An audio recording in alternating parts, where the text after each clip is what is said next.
Welcome to the Buy Box Bandits podcast.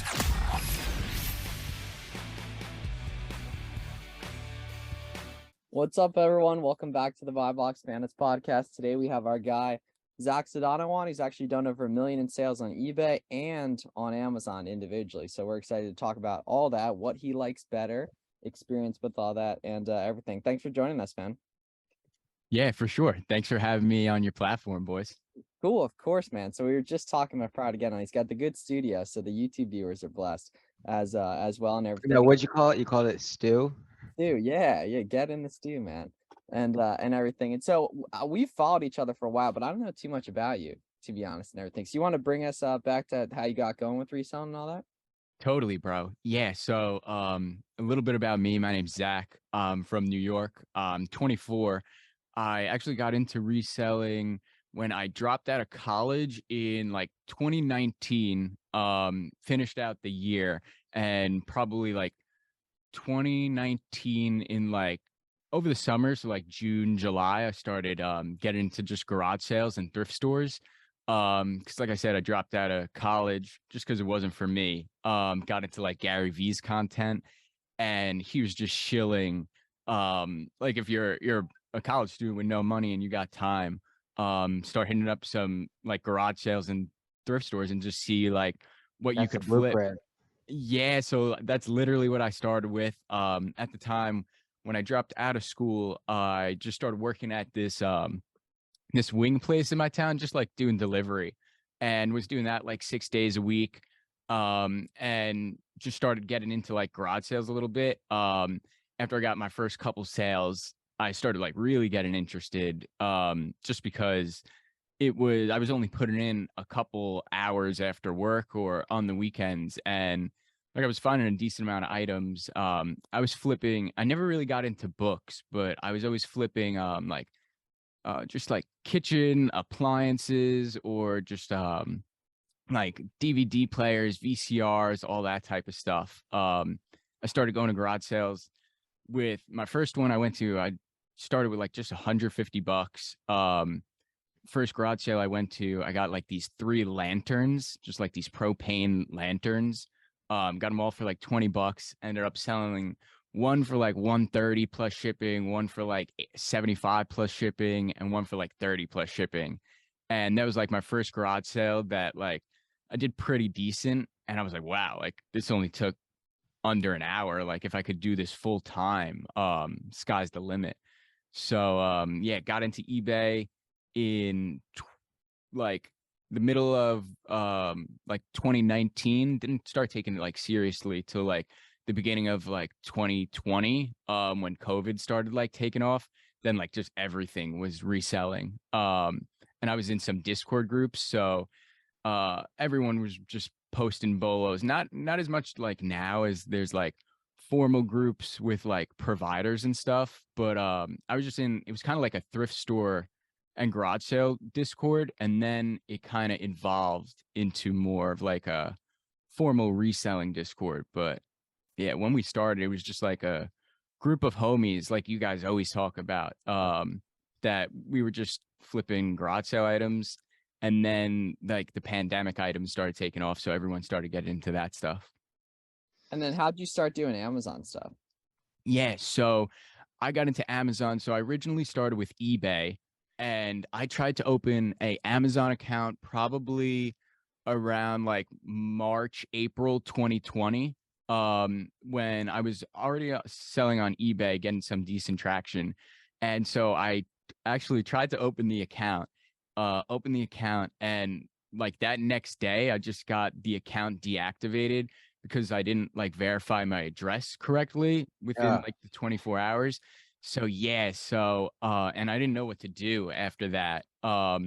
So basically I went a year with my Amazon account just deactivated because I couldn't figure out how to get it back. A bunch of people telling me like I have to send in some utility bills, but I was living with my parents, so I didn't have a utility bill in my name. So I didn't figure out how to get my Amazon account unbanned until April 2021. April 10th, 2021 is the day I got my account back from Amazon. If anyone has any trouble with like a deactivated account for not verifying. All I did was I just got another phone bill with Verizon and just sent them that bill, and they approved the account the same day. So I kind of slept on Amazon for way longer than I should have. But got on Amazon in April 10th, 2021 was my first Amazon sale. And from April to like that, April 2021 to like February 2022, I did just about like a little over 1 million sales on Amazon. And then I stopped selling on Amazon because I got pretty heavy into like crypto and NFTs because they took off, and I started doing really well with that. And just got hired to some groups to like provide some info. So really took the gas off of Amazon, which was not the move at all. Oh no. Oh, I didn't know where the story was gonna go. It was yeah, like I definitely had fun and did well with NFTs, but I totally should have stuck with the Amazon business, kept growing the Amazon business. So I got back into Amazon like over the summer in 2022. I got back into it in like July. Like end of June, beginning of July, I got back into Amazon and just been pumping the last couple months. That was probably the most sporadic background story we've ever heard on the podcast.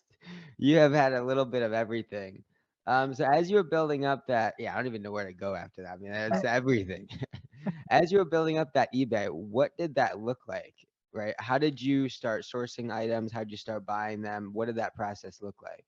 Totally. So yeah, my bad about the No, long intro. I just keep going. But yeah, so like I said, I started with on eBay and Amazon with just going to thrift stores and garage sales. I didn't even start with like OA or books or anything. So like my first 100K in sales was literally picking stuff up for like $5-10, flipping it on eBay, just checking sold and completed listings on eBay. Like I would just walk through like garage sales and thrift stores and almost look up everything. And then over time, like you pick up an eye for like brands and types of items you like to sell. But yeah, so my intro was mainly garage sales and thrift stores. And then when I started getting into OA stuff, so I started during the pandemic. So, I mean, I don't know. all like the Yes. chlorine, the pools. Yeah, so I mean, to be honest, I never even sold the chlorine. I know I had homies crushing the Oh, I chlorine. guess that wasn't pandemic. That was after, right? Yeah, well, it's May 2021. So like, But it was the weights in the pools, right? yeah, Yeah, I never even sold the weights heavy either. I sold the pools heavy.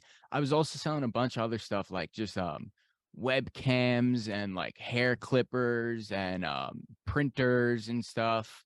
And like I was just selling like hundreds of units just because for definitely reselling like wasn't what it is now, especially with how many people are like putting out like paid groups and content and stuff. Like back when I started, I want to say it was like a very small group of people that made content like Rake and Profit and like Rally Roots and like RNZ now. So there really wasn't as much info like as there is now. Now it's crazy. It's like I've learned so much from Everywhere, yeah. yeah, it's so crazy. Like the info that's out there now compared to just freaking 2 years ago. It's wild. so you went to college with Marty and Joe, right? Yeah. So I went to college with Marty and Joe, but I didn't meet Joe until like a month ago. And Marty, Really? yeah, so I didn't even really know them when I went. I only went there for 1 year, one semester. Yeah. Um, so yeah, I met Marty through a mutual friend. It was actually my roommate was like pretty good friends with Marty. And I met him. We got like lunch once or twice, but we never really hung out in Buffalo. But dude, when I saw he posted something on it was like Instagram or Twitter a couple months ago. And I was like, hold up, I know this guy. Like, and then I hit him up. I'm like, Marty. Yeah, because he was telling me that, and there's a guy in my coaching program went to that school too that I told to hit up you guys. I don't know if he did yet. I'll like message him. He must not have and everything, but it's interesting. Like, cause so there's a couple and that like that where you guys went has to be the #1 Amazon seller universe. Like it gotta be. like, because there's 4 people like really doing it and everything. But it's interesting. Yeah, Marty, Joe. So for anyone listening, Joe, we have an episode with as well. Go follow those guys, Amazing Asins and FBA Marty, if you haven't already. With that. But it's interesting how small the world is. Like, anyone listening, especially once you start like getting into it, you'll see more and more of that. But speaking of that, right, you do money Twitter as well. You're a rare crossover, similar to the way I'm a crossover with money Twitter and Amazon stuff as well. Yeah, a little bit. I don't put out a ton of content, but I'm definitely on there retweeting people's stuff and dropping the handshake emoji Showing for the love, sure. showing the love. That's what's up. That's what's up. Just like Roddy Rich, our friend Rodriguez is always there with the He'll retweet. retweet something before you even ask him to. Like before you even tweet it, he'll already have retweeted. No, yeah, he's there with the retweet before it's even on the platform. Yeah, I don't know what backdoor method he's got, but that boy's always with the retweets. Seriously. So what's your current operation like? Are you doing like what are you doing reselling wise currently?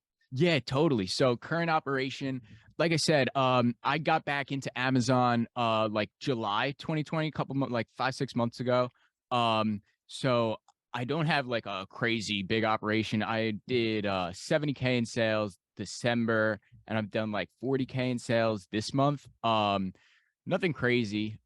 Still super proud of it. But right now I just got one virtual assistant for sourcing, and I just brought on another virtual assistant to help me just like organize the rest of the business, like help me with like inventory management, upload into the prep center and stuff. Yeah, definitely. I've always had like done Amazon as more of a just like a reseller like type gig, and this year wanted to like try and like just iron everything out, like make some SOPs, organize everything more, turn it more into like a business. That's this year's goal for sure. How did it work out with that first VA? Where did you find them? How'd you train them? Where's they already trained? Totally. So I got them. I actually split them with my boy from this it's a company like Fast Track FBA. It's this new company, Amazon Training Camp. And so like I'm assuming they got them from like online jobs, and then you just pay them and they like run them through just like a general training. It's usually like someone that's never sourced before. So like the guy we got, we only got him like a month and a half ago. So he's pretty new to sourcing, but so far so good with him. Usually just hop on a call with him like every other day, or like at least like once or twice a week, just to like try and chop it up. Just go over his leads, give him some feedback, try and like point him in the right direction of like the stuff that I like flipping. But yeah, What so far types so good with that. Because tax-free prep center, I assume. Yeah, yep. I'm using a prep center in Delaware. Absolute game changer. Yeah, because you live in New York, right? So it's like 4 to 8, depending on the type of item. Yeah, bro. Yeah, I'm in New York. Yeah, it's like 8 or 8.6 or something. Yeah, it's wild. So take us through the room you're in. I see some shipping supplies, a tape gun. Is that your eBay? Is that your eBay post? Yeah, so this is where everything started. I'm just in my parents' it's just like a 1-car garage. It's we just got some I forget the name of them. Just like these this shelving I got someone was throwing that shit out, bro. Like a crazy like beautiful rack. Yeah, Got the picture set up. This was where like I used to take all my pictures for eBay and everything, but then like when I moved to the prep center, I really don't get anything shipped here anymore, but I like selling like vinyls and records. I do pretty well with, so like that's like the only thing I still ship here and like prep and like do FBM a little bit. Are you completely out of eBay? So I'd say I'm like 80 90% Amazon, like 10-15% eBay. I really sell like just like one-off thing like cards on eBay, like sealed boxes of cards, or like also some like graded cards, um and like Amazon returns. But for the most part, I just pump Amazon just because I like FBA. Just like it's so beautiful not having to handle a lot of like the fulfillment. I mean, you guys know the deal. I mean, and if you ask me, I just think there's just so much more data in the Amazon space to make more accurate and efficient decisions. Right. Obviously, everyone talks. So I've never really done eBay, but everyone talks about like the comps, and you don't necessarily have a metric in terms of how fast something's going to sell, at what price it's going to sell, and how many you can sell. Right. But we have really good intel with all of that on Amazon, of course, with our sponsor SellerAmp, that gives us all that information pretty black and white. What about that? Yeah, How does definitely. that even work? Are there any like tools that give you like a lot of like the pulse on something, or like how does that work? Because I always used to just do, okay, filter completed sold listings, see the timing on it, see the different market on the recent ones. Yeah, so yeah, exactly. I don't really know of or use any softwares for eBay. The only thing I've used for like is just what everyone says, just check the sold and completed listings, filter by date, like look at the most recent ones. If there's like a couple sales like daily and then a couple sales like the day before, you could get an idea of how fast it's selling, but it's really with eBay, you gotta like really kind of do test buys, like what you do with Amazon, like just because there's no like keeper charts that I know of for eBay. So it's definitely like you got to get in there and test a little bit more. But that, like when I was selling on eBay, and granted it was because of the pandemic, and then even after the pandemic, I was still selling like decent volume on eBay before I got onto Amazon. Um, but it's just like whatever you could sell on eBay, like 5 or 10 units a day, you could probably sell that same product on Amazon like 50 or like 200 units a day. Um, so yeah, I definitely recommend eBay for like people that are trying to just get into flipping or never done it before, just because like that's what I did.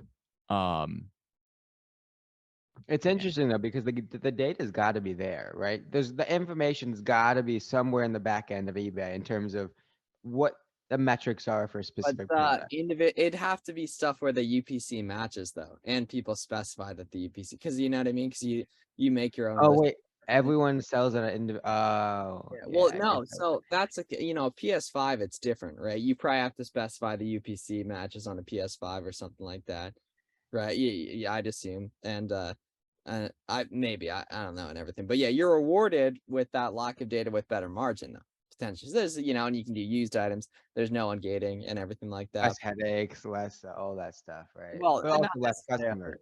Yeah, well, yeah, that definitely. So this is definitely an argument either way on stuff. If you could go back, would you just have done Amazon the whole time?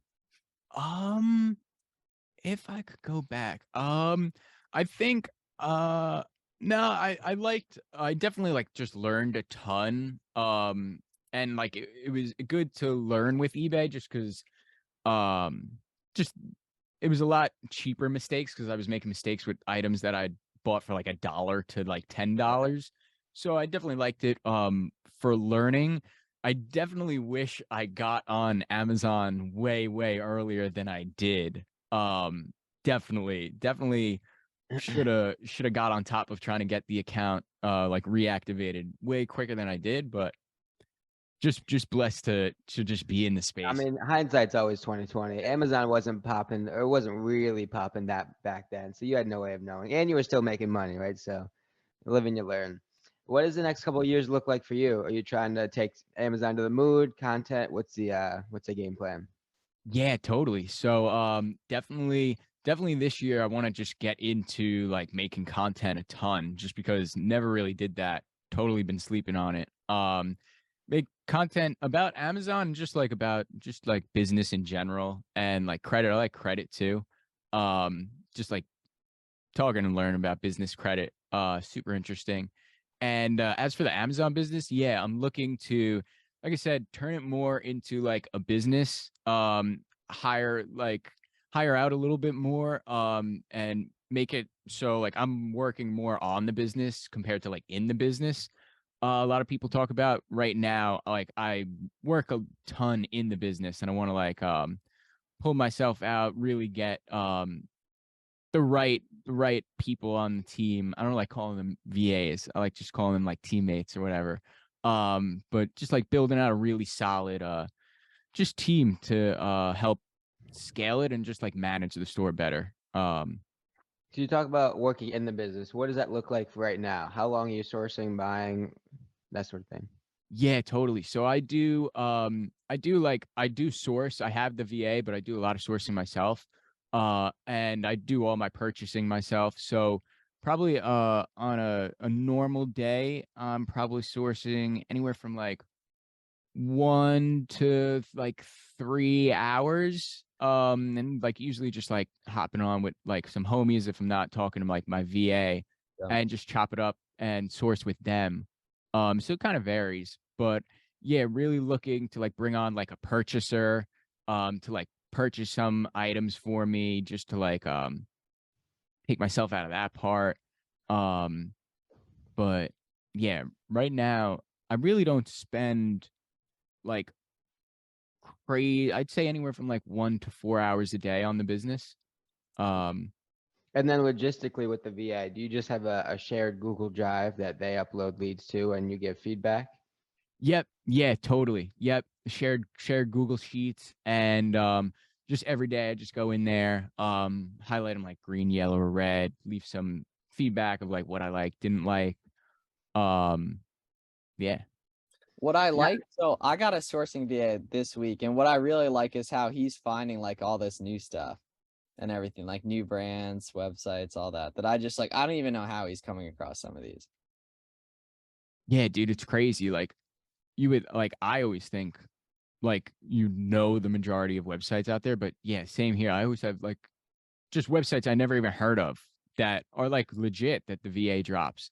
And it's kind of just like, I mean, people always talk about like reselling is like saturated or like whatever, but it's really just Yeah. it's definitely like you're just not trying hard enough, because like there is, Agreed. I mean, and you guys talk about it too, like arbitrage has always been a A thing. thing. Yeah. And like So, it's like going back like like forever ago. yeah. And Yeah. that's how Um, every single store you walk into on the daily basis makes it work. Walmart, Target, they all buy at one price and they're selling it for a different one. It's the business model that exists legitimately everywhere. Yeah, I mean, Amazon's arbitraging us. Anyone working a job's getting This arbitrage. world is built on You're arbitrage. arbitraging your job, you think, or like, we think for the time we put in items as a job, you think the time you put into doing that task is worth the money you get, vice versa. Your job thinks that the time you put into it is getting everything's arbitrage, and everything. And that's like, it's so illogical when people are like calling online business and stuff like not legit and everything. It's just so sad, honestly, that some people think like that and everything. So if you haven't done too much content, why do you have such a dope setup? I mean, I don't know. I don't really, you like, what do you think is dope about this? I This is mean, a microphone. If It's you, the vibe for the stream, like, and you oh got the light in the background too. this well, yeah, no, definitely the last I went on a trip to Miami for my boy's birthday like a month ago. Yeah. And I have a bunch of homies that like put out content. None of them are selling on Amazon. They all, Right? It was Kevin's birthday. yeah, my boy Kevin. Yeah, my boys Kevin and Jack and Garrett. Yeah. They all, none of them really do no, none of them do Money Amazon. Twitter though. Yeah, money Twitter. You want to know what's crazy? So I was walking down the street in Miami. And I don't know Kevin, but we follow each other enough to where like, and he recognized me.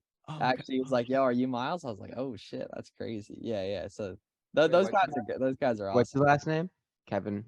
Kevin Feng, Yeah. Feng. Yeah, Yeah, he he's does a some super cool kid, dude. That's so funny that he fun, recognized man. you, Yeah. dude. So did you get like recognized a ton in Miami? No. Oh, Just once. I mean, I don't know, maybe in the future or whatever. But yeah, it's like niche internet fame, I guess, or whatever some people call it. yeah, love to see it. That's so cool. And then like it'll be cool. So are you going to the Miami conference next month? Yeah, bro. So I wasn't planning on it. Like I didn't know too much about it, and then now I have a couple homies that are asking me if I'm going. So I think I'm just gonna pop out, because Is why not? Joe and Marty going? I don't think Joe or Marty are going, Oh, unfortunately. it's- Um, but yeah, my friend Zach is going. He said come through, and I do know some other people going also that I've talked to. Sweet. If Uh, you're listening to this and you live in South Florida, go to miamisellersconference.com. We'll all be there. You should go as well if you're in that area. If you're listening, check it out. Friends hosting it. yeah. I've never been That'll to be an a good Amazon time. event, but yeah. Well, that one's a bit different than ASC. That one's gonna be more just like Banter. keynote speakers. Yeah. Just banter. Just I'm just trying to laugh for 48 hours in a row, basically. Except when Avery's speaking. I'll be respectful when Avery's speaking and everyone else. But that was the Buy Box Bandits panel. Yeah. Should be good stuff. And everything. What are some beginner mistakes you made that you don't think others should make, or just ways you would do stuff differently? Yeah, totally. Definitely up there with like a huge thing that you recommend. Definitely like network with like just other Mhm. sellers and just other people in general. Definitely like when I got into just my first like space I got into really was like the Discord community. Hopper. So like I was always like super active in Discords and like always was making friends, but like I was only chopping it up with people in the DMs. And basically when I was getting back into Amazon, I just was like, I'm gonna make it a point, like definitely like put yourself out there more, try and like chop it up with more people, like Amazon sellers and not. But definitely wish I like chopped it up and made more connections like when I was starting. Um, and as well as just like it's really all kind of like for me, it was all just like mindset and like limiting beliefs of like stuff I can't do or like I can't sell this much or like this or like basically I can't. And definitely like in my opinion with like Amazon and eBay and all this like online money space, it's definitely like in my opinion anyone can do it if they like put in the work. Like I dropped out of college, I almost failed out of high school. I don't like really have any like real life credentials, but if you put in the work, like you could do this shit. So I wish I knew that in the beginning. Because it wasn't like 1, 2, 3 when I started. It was definitely a little tough. Because when you're starting something like this, pretty much you're only either you're watching people online who do it, and you're hopefully not listening to, but unfortunately dealing with people in your real life who don't think it's possible at all. In almost every case, the vast majority of people don't think it's possible at all, but you just got to do it anyway. Got to believe, man. Because the other option is most likely doing something you don't want to for 40 years. So Yeah, a lot longer than you'd be doing this. exactly, right? I'd much rather grind my butt off for 10 years and see where we are than, because either way, you got to do a lot of hard work anyway. So you might as well front load it as much as possible. Everything like that. And all that. Okay, what's your best flip of all time? Whether it be number of units that equated to the most profit, best garage sale found for 50 cents, sold for 200. What we got there? Yeah.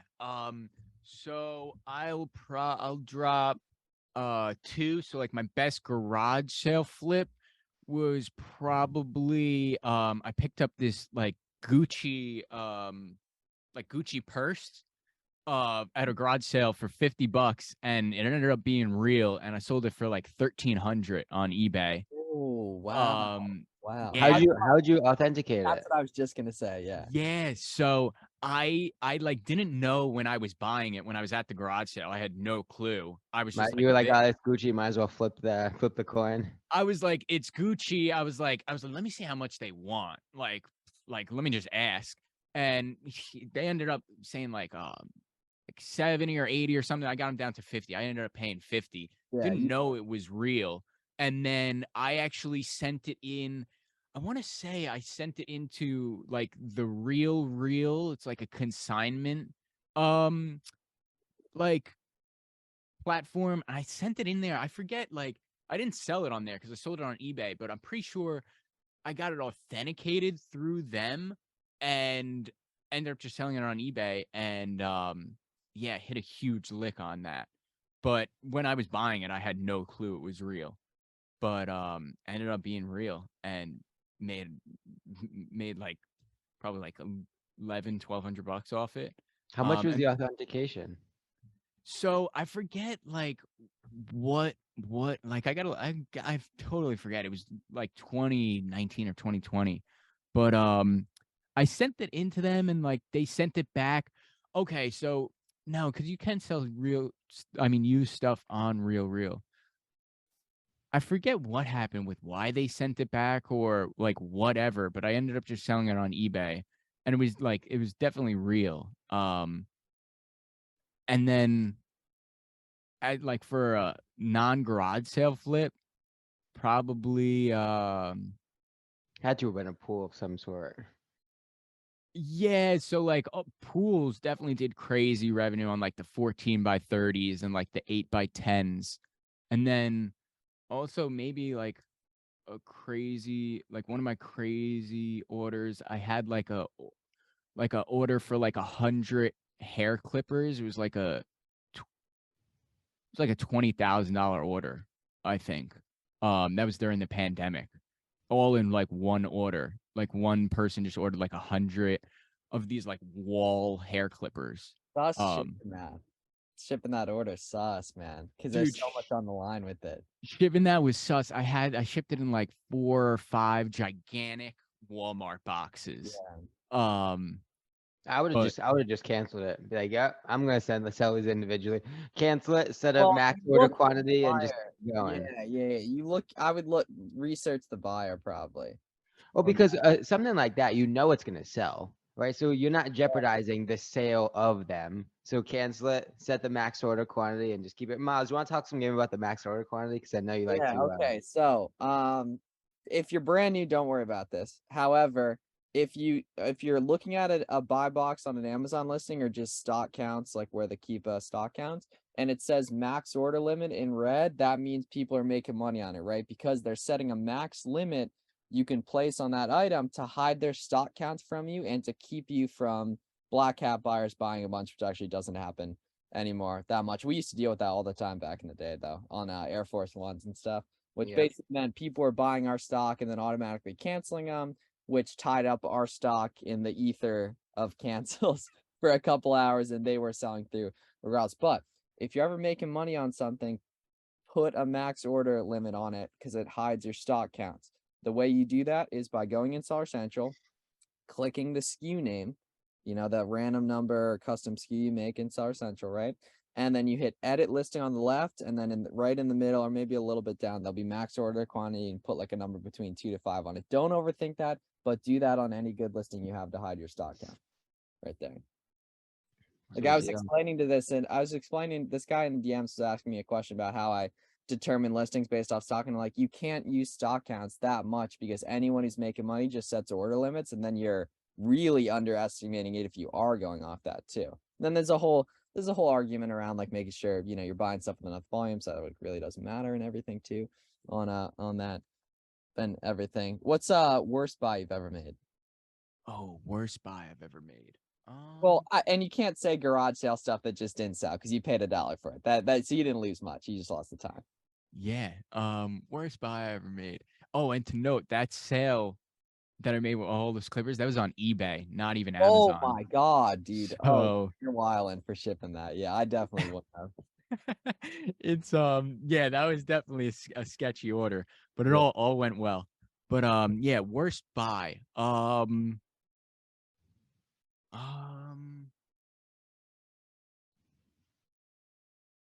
If it's hard to think, I mean, you must be doing Well, pretty test well. buying nicely. Yeah, you're not aping into stuff that didn't end up going well or have. yeah, I mean, probably one of my worst buys was like kind of recently. Um it was I probably bought like 60 or 80 let's just call them cups for now, and Amazon came like on the listing, Yeah. like they were selling great, and then Amazon came back on the listing and I had to like remove or order all of them and like return some, and then they But you ended still up come out green though, right? Because you sold a bunch. oh And the wait. other colors. Yeah, you're up big on the other colors too. Yeah, exactly. And this was like when they first started selling. So like all other colors like were selling, and then this one color I got, Amazon just happened to be in stock for like a minute. So I just had to remove them. And I ended up returning some, but I totally should have kept them because like they ended up like Oh, it's a like double L. You did double the work and made no money. Yeah. It was definitely not a good move. It was a couple months ago when I was getting back into just like the whole Amazon thing. Honestly, you should have just undercut Amazon, sold through, and just not dealt with it. Yeah, I Right? Because you totally gotta should have. pay for that. You gotta. What's up? Diamond hand it, or just diamond hand it. Yeah, I mean, of course, that's ideal, right? But like, removing it costs money, costs time. You don't get this stuff for another week or two. Then you gotta return it. It was. But anyways, you live and you learn.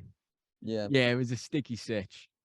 Yeah. Do you deal with a lot of order cancels and stuff? Or are you tending to go pretty wide with different items, like a lot of different SKUs, a lot of different websites you don't deal with a ton? So yeah, dude. So I don't really go wide at all. I kind of just go super deep on like whatever I find. So like I have like for whatever reason, I have like crazy problems with cancels. Like I'm Mm. like banned on Target. That was like Flip side. basically from like the pool You're not day. an Amazon seller though if you're not banned on Target. Oh, That's a prerequisite to get into the game. literally though. Like I'm clipped on Target, Best Buy. I was banned on Dick's for a while. Um Unbanned on Dick's. I don't know if you guys have it. I have like the reseller account with Dick's. Yeah. I got banned for like abusing the 10% off code. That's the scarlet letter though. You can't use the 10% code after that. No, yeah, you can't use any coupon codes or anything. But yeah, so like another thing about like my business model, like two things. So back in the day when I used to sell on Amazon, like when I was first selling, I would only sell an item if it was manufacturer barcode. Like if it wasn't manufacturer barcode, I wouldn't sell it. Just because when I started like FBA, I didn't want to like print out the FN SKU labels and have to put it over barcodes. So my business model was if it's not manufacturer barcode, I'm not selling it. So but then I got a prep center and then like that opened the door to that. But definitely like my first couple 100K in sales were like from items that only had a manufacturer barcode. Like when I was like looking for items or whatever, like I would add it to my catalog and like go to list it, like to send it into FBA. And if it came up with like you have to add the Oh, that's whack. That's whack. That's a very interesting take. That's it's man successful regardless though. So whatever works. Yeah. Those were different times too, and those were different types of items as well. So there's a lot more opportunity with that stuff. But that is one of the more peculiar takes I think we've seen. yeah, bro. It was everyone I tell that they're like, bro, what are you talking about? But yeah, like that was the business model. Interesting, man. Sounds good. Where can people find you on social media? Yeah. It's just Zach.Sadano on YouTube, Instagram, and Twitter. All just Zach Sadano, just my name. Sweet.